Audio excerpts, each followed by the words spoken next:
Now, NDE Radio, a weekly exploration of near-death experiences and similar encounters with the other side.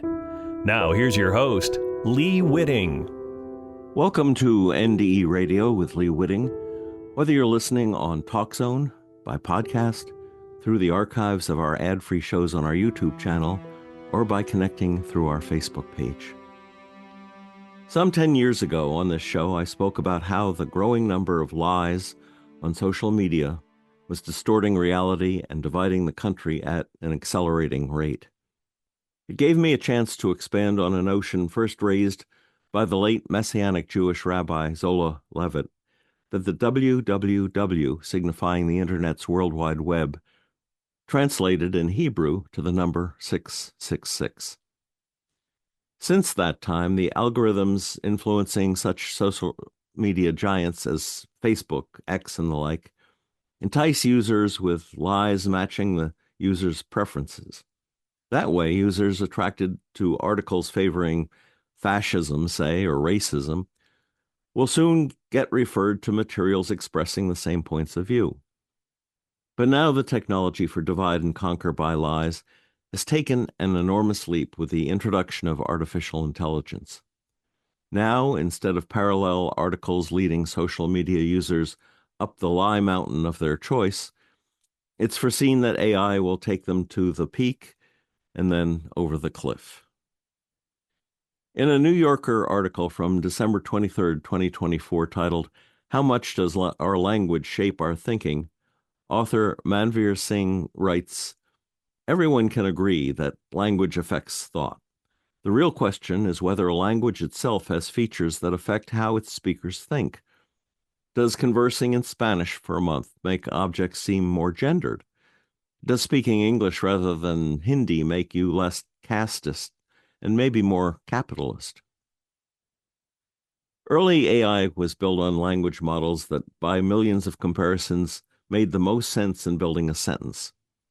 But with the growing sophistication of AI, it may even now be possible for bots to plant lies by the subtle implications of language formulation as well. It's not just what you say, but how you say it. In just such a way, a quick message on your pad or phone could send you down a rabbit hole so natural to your train of thought, it will seem like you thought it up all by yourself. Now, putting politics aside, why should this be of interest to our relationship to the light and love of God? Well, a January 3rd, 2025 article written by Eli Tan in the New York Times is titled, "At the Intersection of AI and Spirituality." It seems Tan attended several workshop services in Silicon Valley to report this article, and he writes in part, "Modern religious leaders are experimenting with AI just as earlier generations examined radio, television, and the internet. Rabbi Josh Fixler at Congregation Emmanuel in Houston worked with a data scientist to create his experimental Rabbi bot. To members of his synagogue, the voice that played over the speakers of Congregation Emmanuel in Houston sounded just like Rabbi Josh Fixler's. In the same steady rhythm his congregation had grown used to, the voice delivered a sermon about what it means to be a neighbor in the age of artificial intelligence. The recording was created by what Rabbi Fixler called Rabbi Bot, an AI chatbot trained on his old sermons.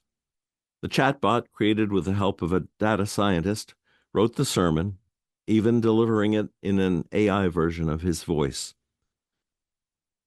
The article concluded, Rabbi Fixler is among a growing number of religious leaders experimenting with AI in their work and spurring an industry of faith-based tech companies that offer AI tools, from assistants that can do theological research to chatbots that can help write sermons. Now, I'll leave it to your imagination to uncover where this remarkable time-saving method of sermon creation might lead. Indeed, this could prove such a handy time saver that pastors and rabbis might not even notice the subtle changes in what God might have wanted them to say, replaced as it was by what AI said for him instead. After all, Preacher Bot probably made time for a lovely afternoon of pastoral golfing. Mull it over, please, as I refresh you on the number 666. The book of Revelation, the exciting conclusion to the New Testament. Was it an ill-conceived Christianization of an older Jewish apocalyptic text? Was it a diatribe against Roman persecutors? Or was it the God-given visions of St. John sitting in a cave while God opened his eyes to visions of the end times? Or perhaps was it all of these together? There was a recent report on Yahoo.com of an alleged killer in Omaha who carved the satanic number 666 into his forehead. Unfortunately, he used a mirror to do it, so his affirmation of the beast turned out reversed.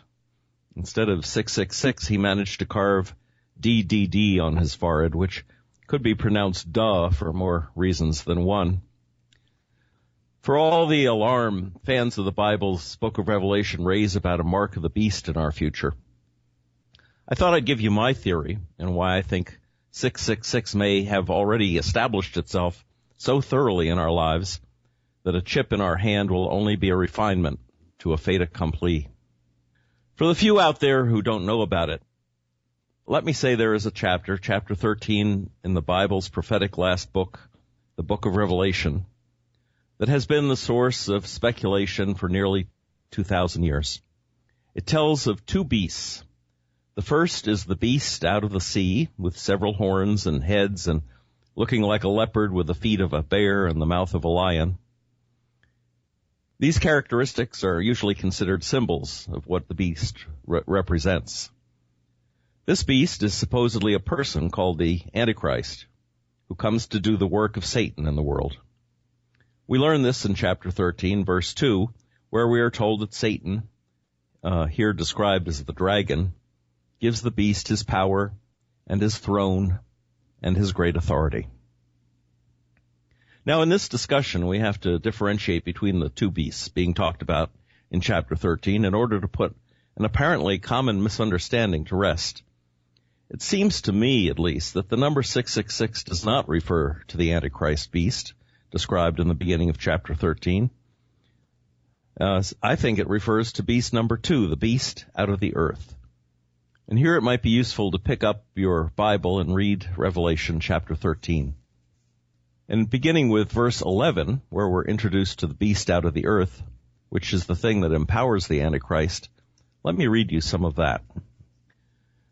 The second beast was empowered to give life to the image of the first beast, so that it could speak and could cause all those who did not worship the image of the beast to be killed. He also caused everyone, small and great, rich and poor, free and slave, to obtain a mark on their right hand or on their forehead. Thus, no one was allowed to buy or sell things unless he bore the mark of the beast, that is, his name or his number. This calls for wisdom. Let the one who has insight calculate the beast's number, for it is man's number, and his number is 666. Now, this comes from the New English Translation, which is an excellent translation, a newer version of some of the older translations of the Bible. The text is telling us here that it is the beast from the earth, that is the second beast, that was empowered, quote, that was empowered to give life to the image of the first beast, unquote, who carries this name, this ominous name of 666. Well, you may ask, why is this important, and what kind of a name is 666 anyway? Well, over the centuries, many theories have sprung up to answer that question, and it would probably pay to briefly make reference to some of them. What is the meaning of 666? Well, when I took a Bible studies class at Columbia University back in the 60s, appropriately enough, I was taught it was the numerical translation for Nero, Emperor of Rome, and sworn enemy to Christians. He actually made torches of Christians, it is said, putting them on crosses, dousing them with something flammable, and setting them on fire. One theory had it that he lit his parties this way. Other Christians he had torn apart by dogs. So he would have felt right at home with ISIS. The suggestion that the Emperor Nero is 666 is based on historical facts and comes out of the Christian scholarly point of view called preterism. First, Nero's name, Neron Caesar, transliterated into Hebrew, comes out 666. And I should probably preface this by saying that in Hebrew, as in some other languages, the number and the letter correspond, so that in English, for instance, A would be equal to 1, B would be equal to 2, C would be equal to 3, and so forth. Second, the reign of the Antichrist for 42 months, as told in Revelation 13, verse 5, matches the 3.5-year reign of Nero. That would not be a small coincidence. And third, the statement in Revelation 13:10 that, quote, if anyone kills with the sword he must be killed, unquote, was true for Nero. According to Wikipedia, Tertullian reported Nero was, quote, the first to assail the Christian sect with the imperial sword. And then, at the age of 30, he committed suicide by the sword. Preterism offers other rather convincing evidence that Revelation chapter 13 is about Nero, which brings me to an old cliche. Those who forget history are condemned to repeat it. For a long time, I felt that the Bible could be telling historic tales with prophetic overtones. In other words, the Antichrist was then, is now, and will be, right down to the details, such as 666. Many fundamental Christians don't care much about history and are always trying to fit the number 666 to current perceived antichrists, especially political leaders like Putin or even President Obama, people they disagree with politically, and so conjure up a way of connecting this ancient prophecy to somebody they consider to be the real Antichrist. In the past, people tried different spellings of the Prophet Muhammad's name, for example, trying to make the number 666 fit him, or Napoleon, or Hitler, but without much success. Protestant reformers, such as John Wycliffe and Martin Luther, and even Isaac Newton, the scientist Isaac Newton, who was very interested in Bible and Bible prophecy and even in Bible codes. He was the first, I think, to look for Bible codes, at least in the Christian tradition, tried tying Revelation's monsters to the Catholic popes or to the history of the church, the Catholic Church. And some of that goes on even to this day. And then in his book, Death in the Air, it was published around 2001, there's a Dr. Leonard Horowitz who attributed the 666 to Henry Kissinger's name. I think just the last name. I think just Kissinger. And also, interestingly, to the word vaccination. And he pointed out in his book that Kissinger was a key advisor to Merck Pharmaceutical. More interestingly, to my way of thinking, there is also an internet site called BibleProbe.com that claims the Bible code skip searches of the Torah. And as I was trying to explain earlier, a Bible code skip search is when you take, say, every third word or every fourth word and see if every third or fourth letter, which often makes up words, and these words often make up incomplete sentences. And it's considered a form of prophecy that was not really utilized or discovered until the computer came into play, because then, of course, it was easy to do this kind of a search. If Isaac Newton had had it, he would have discovered Bible code skip searches. But anyway, this site, BibleProbe.com, claims that the Bible code skip searches of the Torah reveal every 666th letter spells out the phrase, Satan the accuser. And they claim this recurs 7 times in the Torah text.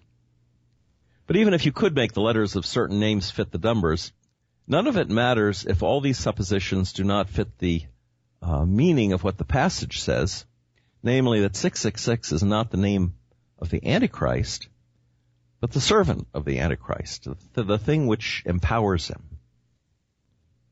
Now here I should point out that the older Bible translations say that 666 is, quote, the number of a man. But the original Greek had no of a in the text.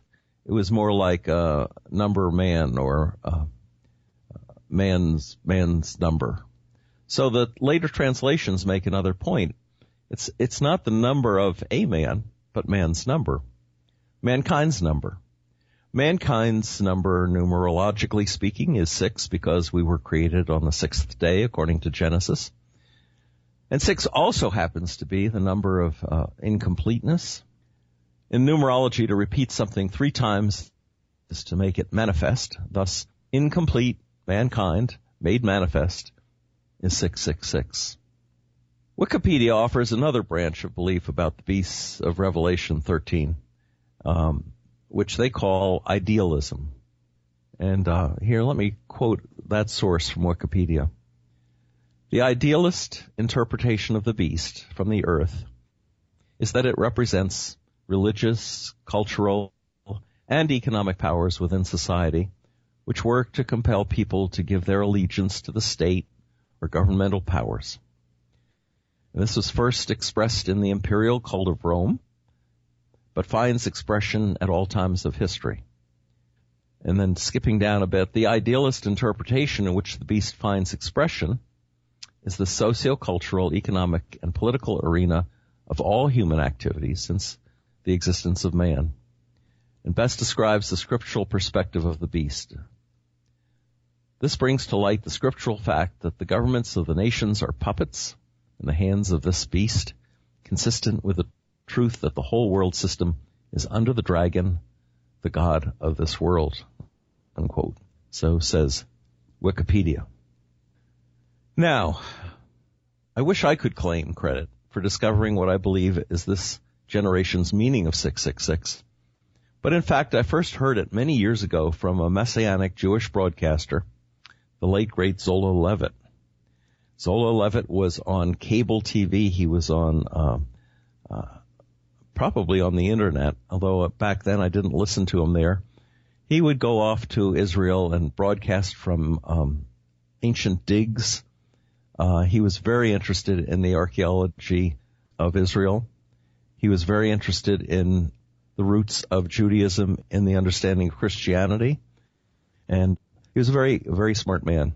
And when he gave his explanation, his canny explanation for 666, I was impressed. And you might be too. It'll be clear to you when you hear it that the beast named 666 may have already captured the world.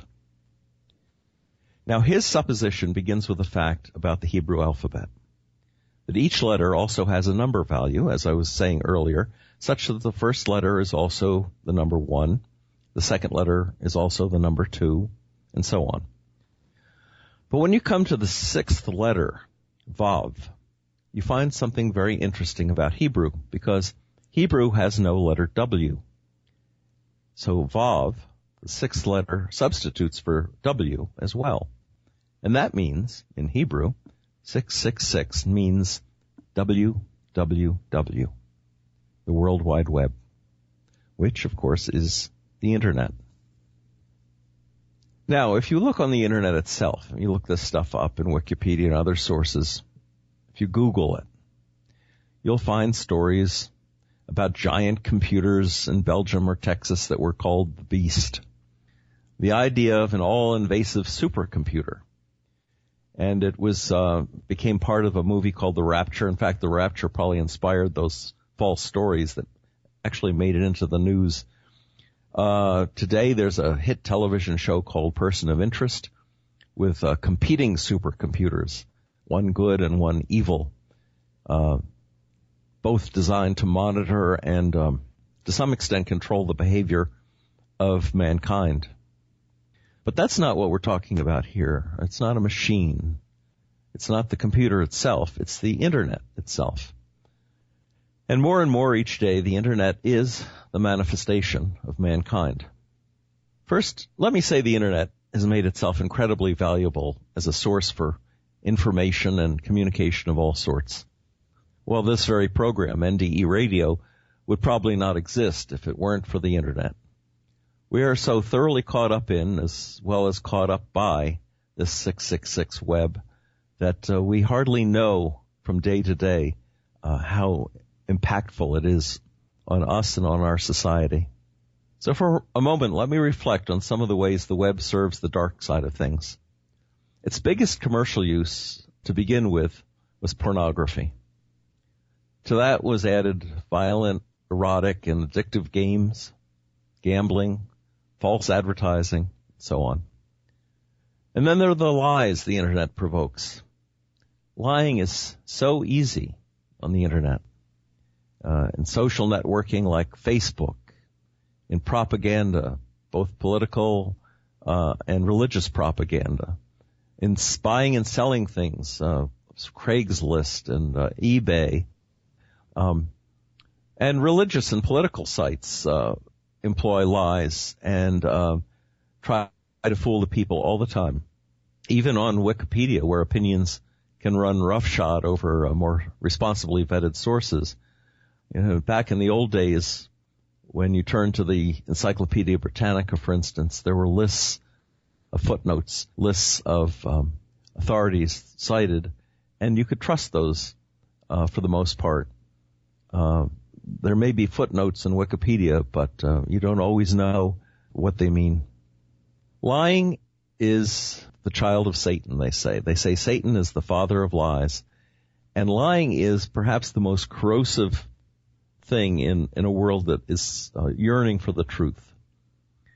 So if Satan is the father of lies, then we might also add that the Internet is their current mother. Lies can kill, and it's not only that the Internet has become the showcase for ISIS beheadings. Teenagers have committed murders and suicides over the lying and bullying that takes place every day on Facebook and other social media. One reason is the anonymity the Internet provides. It's the perfect performance space for bullies and crooks, seducers and thieves, and it has brought many people to ruin. Perhaps the most insidious, however, is the addictive nature of the beast. Human beings are prone to addiction. They may be addicted to substance abuse. They may be addicted to repetitive behaviors. But for every person, I believe, there is some sort of an addiction out there and available, and especially available on the Internet. As human beings are prone to addiction, and addiction being a major destroyer of the free will God gave us, well, name your weakness and the beast will provide it. Is it pornography? The Internet's got 10,000 sites for every taste. Are you drawn to gambling, poker, horse races, any kind of betting, whatever? The beast is there to serve you and take your money as well. Other games are built on repetitious behavior designed to addict, and I think that this form of addiction is probably the least understood by the people that are addicted to it. They think they're just playing whatever, Angry Birds for fun, but they play it, and they play it, and they play it for hours at a time. Guaranteed there is a game out there just waiting to attach itself to your way of reacting and steal hours from you every day. And addictions can be even more subtle than that. Addictions you think are simply part of life, like social media interplay, Facebooking, texting, tweeting, YouTube exchanges. People are addicted to news sources, read news constantly. Addictions can be attached to the following of the financial markets. People even get addicted to seeking out YouTube facsimiles of the cuteness of puppies, kittens. Whatever saps your time and the will to do worthwhile work, the work God gave us to do, the work of helping one another, well, that's basically, at least if you're into the Bible side of this, it's the goal of the beast. Through its addictive content, the Internet has disrupted community in profound ways that hardly get a second look. For one thing, we don't get together as much as we used to anymore. Any kind of community activity, even going to the movies, is falling by the wayside. But people going to clubs, to organizations, to meetings, I don't know if it's affected AA or not, but it certainly has affected many other community activities like going to church on Sunday. Fewer and fewer people are actually getting together one-on-one in the same room and talking about or listening to things that they can interact with and catch the responses of one another. Well, I walked through a cafeteria the other day at my hospital, and as always, I noticed people sitting together but not talking together. Instead, they were each on their smartphones, texting or tweeting or buying or selling, whatever. What they weren't doing was looking into the eyes of the person right in front of them. Now, if you think Satan broke the trust and communication between Adam and Eve, well, welcome to this 21st century garden of lost souls. We need to read the facial expressions. We need to hear the nuanced changes in tones of voice. We need to experience touch and shared environment and shared ideas with each other in order to fully communicate. The electronic facsimile the Internet provides makes for powerful misunderstandings, hurtful phrases, little smiley faces do not communicate what your smile on your face would communicate in person. And it makes it far too easy for people, for governments, for corporations to lie to us about the state of the world. Fear and paranoia, rather than love and understanding, are abroad in the land, and much of it is fueled today by the power of the Internet. And what about the dreaded mark of the beast people talk about so much? Well, you'll recall the passage reads, "He also caused everyone, small and great, rich and poor, free and slave, to obtain a mark on their right hand or on their forehead." And I guess that was what that killer in Omaha was trying to accomplish for himself by carving that mark on his forehead. Thus, no one was allowed to buy or sell things unless he bore the mark of the beast, that is, his name or his number. Well, is this the thing that we should fear? Already, very little gets bought or sold these days without the involvement of 666, when you consider that as the World Wide Web. Any sale by way of credit or debit card, and almost all restocking of store shelves, communications between truckers and people that run the trains and flights of FedEx, everything that is moving goods and services involves Internet transactions. So the mark we fear already is in our pockets or on our smartphones. The new credit cards come with built-in chips, and stores aspire to the next generation of setups where the buyer, where you and I, will be scanned from a distance at the point of purchase. But interestingly, what seems closest to the mark of the beast as understood in the Bible these days is Disney World, where you must now wear a plastic bracelet with an embedded chip in order to enter the parks and to facilitate buying in the parks. They put this on you when you go to Disney World, and it stays on you night and day, and it's used constantly. But to keep people from sharing bracelets or exchanging them with one another, you must also submit to a thumbprint scan when you go in to the park, along with the bracelet chip. You push your Mickey Mouse against their Mickey Mouse. You put your thumb on their scanner to confirm who you are. And this also transfers information about your purchase. Oh, and by the way, the Disney Corporation knows from your chip bracelet exactly where you are on their property anytime they want to check. Well, what are we to make of this? At some point, no doubt, the convenience of a tiny embedded chip in your right hand might well win the hearts and minds of many of the world's shoppers. Of course, bear in mind you will always be trackable. You can always be monitored. These chips will grow in sophistication. They may even be able to listen in on your conversations. They'll carry your health information, your insurance information, and thereby expose you to the manipulations of the Internet by governments and corporations and anyone else with a vested interest in knowing where you go, what you buy, what your financial and health records have to say about you. Bear in mind, knowledge is power. It's been said, and right now there are many agencies that want to know as much about you as they possibly can. And the pressure they might apply could be enormous. Refuse the chip. You could be denied credit. You could be denied a driver's license. You could be denied a passport. The new passports, by the way, already contain chips of their own. And conceivably, you could be labeled a subversive terrorist.